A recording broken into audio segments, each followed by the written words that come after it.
ഇപ്പോൾ മുൻ ആരോഗ്യമന്ത്രി കെ ശൈലജ ടീച്ചർ ചേരുകയാണ്. ടീച്ചർ, കർണാടകയിലെ ആരോഗ്യമന്ത്രി വളരെ നല്ല വാക്കുകൾ കേരളത്തിന്റെ ആരോഗ്യ മേഖലയെക്കുറിച്ച് പറയുകയാണ്. അദ്ദേഹം പറയുന്നു, രാജ്യത്തിന് തന്നെ നായകത്വം വഹിക്കാൻ കഴിയുന്ന രീതിയിൽ കേരളത്തിന്റെ ആരോഗ്യ മേഖല ഉയർന്നു നിൽക്കുന്നു എന്ന്. ടീച്ചർ, പൊതുജനാരോഗ്യ രംഗത്ത് കേരളം കൈവരിച്ചിട്ടുള്ള നേട്ടങ്ങൾ വളരെ വലുതാണ്. വർഷങ്ങളായി നമ്മൾ നേടിയെടുത്ത നേട്ടങ്ങളാണത്. അതിൽ പ്രത്യേകിച്ച് വലിയ മാറ്റം ഉണ്ടായത് 2016 മുതൽ പിണറായി ഗവൺമെന്റിന്റെ സമയത്ത് തുടങ്ങിയ ആർദ്രം മിഷൻ നടപ്പിലാക്കാൻ തുടങ്ങിയതോടുകൂടി വമ്പിച്ച മാറ്റം ഉണ്ടായിരുന്നു. മറ്റു സംസ്ഥാനത്തുള്ളവര് ഇത്തരത്തിലുള്ള അവരുടെ അഭിനന്ദനങ്ങൾ അറിയിക്കാറുണ്ട്. എനിക്ക് തന്നെ കോവിഡ് മഹാമാരി കൈകാര്യം ചെയ്യുന്ന സമയത്ത് നമ്മളാരും അങ്ങനെ പരസ്പര ശത്രുക്കളൊന്നും അല്ലല്ലോ. കർണാടക ആരോഗ്യമന്ത്രിയും അതുപോലെ തന്നെ മഹാരാഷ്ട്രയിലെ ആരോഗ്യമന്ത്രിയും ഒക്കെ അന്ന് വിളിക്കാറുണ്ടായിരുന്നു. എങ്ങനെയാണ് നിങ്ങൾക്ക് കേരളത്തിൽ ഇതിനെ നിയന്ത്രിക്കാൻ സാധിക്കുന്നത്? പ്രൈവറ്റ് ഹോസ്പിറ്റലുകളെ അടക്കം സഹകരിപ്പിച്ചുകൊണ്ട് നിങ്ങൾക്ക് എങ്ങനെയാണ്, ഞങ്ങൾക്ക് ഇവിടെ പ്രൈവറ്റുകാരൊന്നും ഞങ്ങൾ പറഞ്ഞാൽ ആ രീതിയിൽ ചെയ്യുന്നില്ല, വലിയ ഫീസാണ് ഈടാക്കാറെന്നൊക്കെ പറയാറുണ്ട്. അവരുമായിട്ടൊക്കെ സംസാരിക്കാറുണ്ടായിരുന്നു. അപ്പോ ഞങ്ങൾ പറഞ്ഞു, ഇവിടെ പൊതുജനാരോഗ്യ ശൃംഖല വളരെ വിപുലമാണ്. നമുക്ക് എല്ലാ ഗ്രാമങ്ങളിലും ഹോസ്പിറ്റലുകൾ, ഗവൺമെന്റ് ഹോസ്പിറ്റലുകളൊക്കെ ഉണ്ട്. അതിനെ മെച്ചപ്പെടുത്താൻ നമ്മൾ നടത്തിയ ആർദ്രം മിഷന്റെ പദ്ധതിയിലൂടെ അതിനെല്ലാം മെച്ചപ്പെടുത്താൻ ശ്രമിച്ചപ്പോൾ വമ്പിച്ച മാറ്റം ഉണ്ടായി. അപ്പൊ അവരെല്ലാം നമ്മളെ അംഗീകരിക്കാറുണ്ട്. എന്ന് വെച്ചാൽ നമ്മളെല്ലാം ശരിയായ, ഇനിയൊന്നും ബാക്കിയില്ല എന്നല്ല അർത്ഥം. ഇനിയും നമുക്ക് ഒരുപാട് പ്രശ്നങ്ങൾ പരിഹരിക്കാനുണ്ട്. പക്ഷേ ഇന്ത്യയിലെ മറ്റു സംസ്ഥാനങ്ങളെ അപേക്ഷിച്ച് നോക്കുമ്പോൾ വലിയ തോതിൽ ജനകീയമായി മുഴുവൻ ജനങ്ങൾക്കും ആക്സെപ്റ്റബിൾ ആയിട്ടുള്ള, ആക്സസിബിൾ ആയിട്ടുള്ള, എന്ന് വെച്ചാൽ അവർക്ക് വളരെ പെട്ടെന്ന് ഒരു ആശുപത്രിയിലേക്ക് കയറി ചെല്ലാൻ സ്വാതന്ത്ര്യമുള്ള ഒന്നായി കേരളത്തിലെ പൊതുജനാരോഗ്യ രംഗം മാറിയിട്ടുണ്ട്. അതുകൊണ്ടാണ് നമുക്ക് മഹാമാരികളൊക്കെ വരുമ്പോൾ എല്ലാവർക്കും ചികിത്സ കിട്ടുന്നത്. പലയിടത്തും അങ്ങനെ എല്ലാവർക്കും ചികിത്സ കിട്ടുന്നില്ല. വൻകിട സാമ്പത്തിക ശക്തി ആയിട്ടുള്ള USA-യും UK-യും പോലുള്ള രാജ്യങ്ങളിലടക്കം ഒരു മഹാമാരി വന്നപ്പോ അവിടെയുള്ള ആളുകൾക്ക് നേരിട്ട് ആശുപത്രിയിൽ പോകാൻ കഴിയാതെ എത്രയോ പേര് മരിച്ചു പോയിട്ടുണ്ട്. അത് അവിടുത്തെ സിസ്റ്റത്തിന്റെ തരക്കേടാണ്. നമ്മൾ സിസ്റ്റം ഉണ്ടാക്കി വെച്ചിരിക്കുന്നത് സാധാരണക്കാരായവർക്കും അസുഖം വരുമ്പോൾ നേരിട്ട് ഒരു ഗവൺമെന്റ് ഹോസ്പിറ്റലിൽ കയറി ചെന്ന് ചികിത്സ നേടാൻ കഴിയുന്ന ഒരു അവസ്ഥ ഉണ്ടാക്കി വെച്ചു എന്നുള്ളത് കൊണ്ടാണ്. മറ്റൊന്ന് നമ്മൾ ചെയ്തിട്ടുള്ളത്, ഇപ്പോ നോക്കൂ, ചില ആരോഗ്യ സൂചകങ്ങളിൽ നമ്മൾ ഫസ്റ്റായി. ശിശുമരണ നിരക്ക് വൻകിട സാമ്പത്തിക ശേഷിയായിട്ടുള്ള അമേരിക്കയേക്കാൾ ശിശുമരണ നിരക്കിൽ നമ്മൾ മുന്നിലെത്തി, കുറഞ്ഞതിൽ മുന്നിലെത്തി എന്നുള്ളതാണ്. 2016 1000 പ്രസവത്തിന് 12 ആയിരുന്നു കേരളത്തിലെ ശിശുമരണ നിരക്ക്. അത് ഇന്ത്യയിലെ ഏറ്റവും കുറഞ്ഞ ശിശുമരണ നിരക്കായിരുന്നു. പക്ഷെ നമ്മളൊരു വലിയ മിഷൻ ഉണ്ടാക്കി, നമ്മളൊരു അതിനുവേണ്ടി പ്രയത്നിക്കാൻ ഒരു ടീമിനെ ഉണ്ടാക്കി, ഹൃദ്യം പോലുള്ള പ്രോജക്റ്റുകൾ ഉണ്ടാക്കി പ്രവർത്തിച്ചപ്പോ 2020 നമ്മുടെ ശിശുമരണ നിരക്ക് 1000 പ്രസവത്തിന് 5 കുറഞ്ഞു. 5 വർഷം കൊണ്ട്, കേവലം 4 വർഷം കൊണ്ട് നമുക്ക് അങ്ങനെയുള്ള ഒരു നേട്ടം. കാരണം ആദ്യത്തെ ഒരു വർഷം ഇതിന്റെ പ്രിപ്പറേഷൻ ഒക്കെ ആയിരുന്നു. പക്ഷെ നമുക്ക് ആ നേട്ടം ഉണ്ടാക്കിയെടുക്കാൻ 1000 പ്രസവത്തിന് 5 എന്ന് പറയുന്നത് ലോകത്തിൽ തന്നെ ഏറ്റവും മികച്ച ശിശുമരണ നിരക്കാണ്. അതിലും കുറക്കണം എന്ന് നമുക്ക് ആഗ്രഹമുണ്ട്. നമ്മൾ ഒരുമിച്ച് വിചാരിച്ചാൽ സാധിക്കും. അതുപോലെ മാതൃമരണ നിരക്ക് 67 നിന്നാണ് 2016 67 നിന്ന് എല്ലാവരും 70 ആക്കണം എന്നാണ് ഐക്യരാഷ്ട്രസഭ പറഞ്ഞത്, 70 കുറക്കണം. പക്ഷെ നമ്മൾ അപ്പൊ തന്നെ 67, നമ്മൾ അതിനെ കുറച്ചിട്ട് 2020 തന്നെ 19 മാറ്റി. അപ്പൊ ഇതെല്ലാം മറ്റുള്ളവർ കാണുന്നത് നമ്മൾ എടുക്കുന്ന കണക്കല്ല. ഇതെല്ലാം സെൻട്രൽ ഗവൺമെന്റ് ഏജൻസികളും മറ്റുമാണ് ശിശുമരണ നിരക്കിന്റെയും മാതൃമരണ നിരക്കിന്റെയും കുടുംബ സർവേയുടെ ഒക്കെ ഭാഗമായിട്ടൊക്കെയാണ്, പിന്നെ ഫാമിലി ഹെൽത്ത് സർവേയുടെ ഭാഗമായിട്ടൊക്കെ എടുക്കുന്നത്. അപ്പൊ നമ്മൾ അതിലെല്ലാം മുന്നിലെത്തിയത് നമ്മുടെ പൊതുജനാരോഗ്യ ശൃംഖല മെച്ചപ്പെടുത്തിയത് കൊണ്ടാണ്. വലിയ നേട്ടമുണ്ടായി. ഈ ഹെൽത്ത് ഏറ്റവും ഭംഗിയായിട്ട് ഇംപ്ലിമെന്റ് ചെയ്തത് പിന്നെ നമ്മളാണ്. ഈ സെൻട്രൽ ടീം വന്ന് ഞാൻ മിനിസ്റ്റർ ആയിരുന്ന സമയത്ത് സെൻട്രൽ ടീം വന്നിട്ട് പറഞ്ഞിരുന്നു, only Kerala can do this. നമുക്ക് മാത്രമാണ്. കാരണം അവർ നമ്മളെ പ്രശംസിക്കാൻ വേണ്ടി പറഞ്ഞതാണ്. 800 ആശുപത്രികളിൽ ഈ ഹെൽത്ത് ഇംപ്ലിമെന്റ് ചെയ്തു. നമ്മൾ സമ്പൂർണ്ണ ട്രോമ കെയർ സിസ്റ്റം നമ്മൾ ഉണ്ടാക്കി. അതുപോലെ ക്യാൻസർ സ്ട്രാറ്റജിക് ആക്ഷൻ പ്ലാൻ നമ്മൾ ഉണ്ടാക്കി.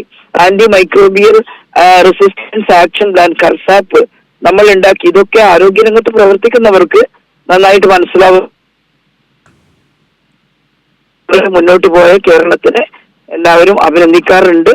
കർണാടക ആരോഗ്യമന്ത്രി നമ്മളെ തീർച്ചയായും അഭിനന്ദിച്ചു. നമ്മുടെ ഈ ആരോഗ്യ മേഖലയിലെ നേട്ടങ്ങൾ, പോരായ്മകളുണ്ട്. ടീച്ചർ പറഞ്ഞ പോലെ പോരായ്മകൾ ഉണ്ടാവും. ഒരു മനുഷ്യ സഹജമായ ഒരു സംവിധാനത്തിൽ ചില പോരായ്മകളോ ഒക്കെ ഉണ്ടാവും. പക്ഷേ ആ നന്മകളെ ഒന്നും കാണാതെ ഈ പോരായ്മകളെ മാത്രം എടുത്തു കാണിക്കുന്ന ഒരു സമീപനം ഇപ്പോൾ കോട്ടയത്തെ ആ ഒരു ദാരുണമായ ആ ഒരു സംഭവത്തിന്റെ പേരിൽ എന്തുമാത്രം കോലാഹലമാണ് പ്രതിപക്ഷം ഇവിടെ ഉണ്ടാക്കിയത്. മന്ത്രി വീണ ജോർജ് രാജിവെക്കണമെന്ന് ആവശ്യപ്പെട്ട് ഉണ്ടായത്. അതുപോലെ തന്നെ കോവിഡിന്റെ സമയത്ത് ടീച്ചർക്കെതിരായി ഉയർത്തിക്കൊണ്ടുവരുന്ന ആരോപണം. ഒരുപക്ഷെ അമേരിക്കയിൽ പോലും രോഗികൾ മരിക്കുന്നു. ദില്ലിയിലടക്കം ഓക്സിജൻ സിലിണ്ടറുമായി മനുഷ്യർ ഓക്സിജൻ സിലിണ്ടറിന് വേണ്ടി അങ്ങോട്ടും ഇങ്ങോട്ടും ഓടുന്ന ഒരു സാഹചര്യം എല്ലാ സ്ഥലങ്ങളിലും അങ്ങനെ ഒരു അവസ്ഥ നിന്നപ്പോൾ കേരളം ഏത് രീതിയിൽ ആ കോവിഡിനെ നേരിടുകയും നമ്മുടെ ജനങ്ങളുടെ ജീവന് അത്രമാത്രം സുരക്ഷ ഉറപ്പാക്കുകയും ചെയ്തിട്ട് പോലും അത്തരം ആരോപണങ്ങൾ ടീച്ചർക്കടക്കം നേരിടേണ്ടി വരുന്നു. നന്മകളെ കാണാതിരിക്കുന്നുണ്ടോ?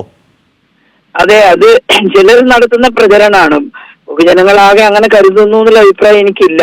കാരണം അവരുടെ എല്ലാം കൺമുമ്പിൽ ഉണ്ടായിട്ടുള്ള നേട്ടങ്ങളാണ് ഇതൊക്കെ. കോട്ടയത്തെ സംഭവം നമുക്ക് എല്ലാവർക്കും മനപ്രയാസം ഉണ്ടാക്കിയതാണ്. പക്ഷേ അത് ഗവൺമെന്റ് ഏറ്റവും നല്ലൊരു കെട്ടിടം ഉണ്ടാക്കി വെച്ചിരിക്കുന്നു അവിടെ. 2018 തന്നെ ആ കെട്ടിടം പൊളിക്കേണ്ടതാണ്, ഡിലാപ്പിഡേറ്റഡ് ആണെന്ന് മനസ്സിലാക്കിയിട്ട് അത്തരത്തിലുള്ള ഒരുപാട് കെട്ടിടങ്ങൾ, കാരണം വളരെ പഴകിയ കെട്ടിടങ്ങളായിരുന്നു പല ആശുപത്രികൾക്കും. ഈ ആർദ്ര മിഷൻ വന്നപ്പോഴാണ് നമ്മൾ അവയെല്ലാം പുതുക്കാൻ തീരുമാനിച്ചത്.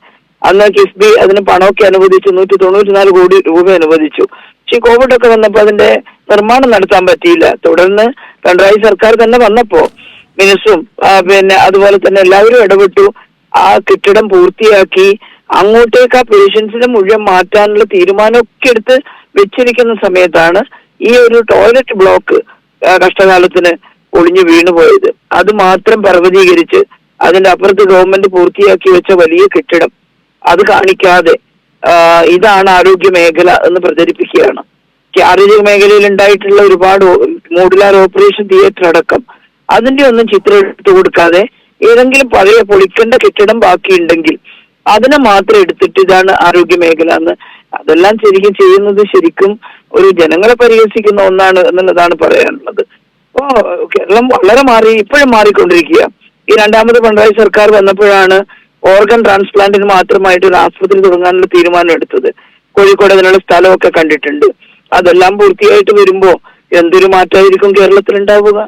അപ്പോ കേരളത്തിന്റെ ആരോഗ്യ മേഖലയിൽ ഉണ്ടായിട്ടുള്ള വളർച്ചയെ കാണാതിരിക്കരുത്. എന്നാൽ നിരന്തരമായി ശ്രദ്ധിക്കേണ്ട മേഖലയാണ് ആരോഗ്യ മേഖല. നമ്മൾ അങ്ങനെ ശ്രദ്ധിച്ചുകൊണ്ടിരിക്കുകയാണ്. അപ്പോ അത് നമ്മൾ ഇനിയിപ്പോ പകർച്ചവ്യാധികൾ ഇനി ഉണ്ടാവില്ല എന്ന് നമുക്ക് പറയാൻ പറ്റില്ല. വരുമ്പം നിയന്ത്രിക്കാൻ നമുക്ക് സാധിക്കുന്നു എന്നുള്ളതിലാണ് നേട്ടം. പിന്നെ സ്ഥായിയായിട്ടുള്ള ആയുസ് വർദ്ധിച്ചതടക്കമുള്ള നേട്ടങ്ങളും നമുക്കുണ്ടാക്കാൻ കഴിഞ്ഞിട്ടുണ്ട്. പലപ്പോഴും നമ്മുടെ ഈ പ്രവർത്തന രീതിയും നമ്മുടെ പൊതുജനാരോഗ്യ ശൃംഖലയുടെ ശക്തിയും കണ്ടിട്ടാണ് മറ്റുള്ള സഹോദര സംസ്ഥാനങ്ങൾ പലപ്പോഴും വിഷമമൊക്കെ വരുമ്പോൾ നമ്മളെ വിളിക്കാറുള്ളത്. നമ്മൾ മെയിന് പറയുകയല്ല, കോവിഡിന്റെ കാലത്ത് മഹാരാഷ്ട്ര മുഖ്യമന്ത്രി എന്നോട് ആവശ്യപ്പെട്ടത്, മഹാരാഷ്ട്ര ആരോഗ്യമന്ത്രി ആവശ്യപ്പെട്ടത് കേരളത്തിൽ നിന്ന് ഒരു ടീമിനെ അയച്ചു തരും. ഞങ്ങളൊരു സ്വകാര്യ ഹോസ്പിറ്റലിൽ ഇപ്പൊ ഏറ്റെടുത്തിട്ടുണ്ട്, അതിനെ ഒന്ന് കോവിഡിന്റെ കാര്യങ്ങൾക്ക് വേണ്ടി ഫർണിഷ് ചെയ്തെടുക്കുന്നതിന് ഒരു ടീമിനെ അയച്ചു തരുമെന്ന് ചോദിച്ചു. നമ്മൾ വലിയ ആളായിട്ടൊന്നുമല്ല, പക്ഷെ നമുക്കൊരു മിലിറ്റന്റ് ടീം ഉണ്ടെന്ന് അവർക്കറിയാം. അതുകൊണ്ട് ഞാൻ തിരുവനന്തപുരം മെഡിക്കൽ കോളേജിലെ ഡോക്ടർ സന്തോഷിനെയും ഡോക്ടർ കമലയെയും എല്ലാം ചേർന്നിട്ടുള്ള ഒരു ടീമിനെ അവിടെ അയച്ചു കൊടുത്തു. അന്ന് അത് വലിയ വാർത്തയായിരുന്നു. അവർക്ക് ഭയങ്കര സന്തോഷം. അവർ പോയി ഏകദേശം ഒരു മാസക്കാലത്തോളം അവിടെ നിന്ന് ട്രെയിനിങ് ഒക്കെ കൊടുത്ത്, അവർക്ക് ട്രെയിനിങ് കൊടുക്കാൻ അറിയാത്ത കാര്യമൊന്നുമില്ല. പക്ഷെ കോവിഡിൽ നമ്മൾ ചെയ്യുന്ന ചില പ്രത്യേക രീതികൾ ഉണ്ടായിരുന്നു. അത് എങ്ങനെയെന്നുള്ളത് മനസ്സിലാക്കാൻ വേണ്ടിയിട്ടാണ്. ഇതിലൊന്നും ഈഗോയിന്റെ ആവശ്യമൊന്നുമില്ല. പരസ്പരം അങ്ങോട്ടും ഇങ്ങോട്ടും ഒക്കെ നമ്മൾ ബന്ധപ്പെടാറുണ്ട്, നല്ലത് നമ്മൾ സ്വീകരിക്കാറുണ്ട്. പക്ഷെ അവർ പറഞ്ഞു കേരളത്തിന്റെ പ്ലാനിങ്ങും കേരളത്തിന്റെ പ്രോട്ടോകോളും അത് വളരെ ശരിയായിരുന്നു, അതുകൊണ്ട് ഞങ്ങൾക്കും അത് മനസ്സിലാക്കണം എന്ന് പറഞ്ഞിട്ടാണ് ഇവിടുന്ന് ഒരു ടീമിനെ അവര് സ്വീകരിച്ചത്. അങ്ങനെയൊക്കെ അവരൊക്കെ ഇവിടുത്തെ പോലെയല്ല, ഇവരിങ്ങനെ കുറ്റം പറയുന്നത് പോലെയല്ല, അഭിനന്ദിക്കാറുണ്ട് അവരെല്ലാം. അത് നല്ല ഒരു കാര്യമാണ്. കേരളത്തിന് ഇനിയും മുന്നോട്ട് പോകാനുള്ള ഊർജമാണ് അതിലൂടെ നമുക്ക് ലഭ്യമാകുന്നത്. നന്ദി കെ ശൈലജ ടീച്ചർ പ്രതികരിച്ചതിന്.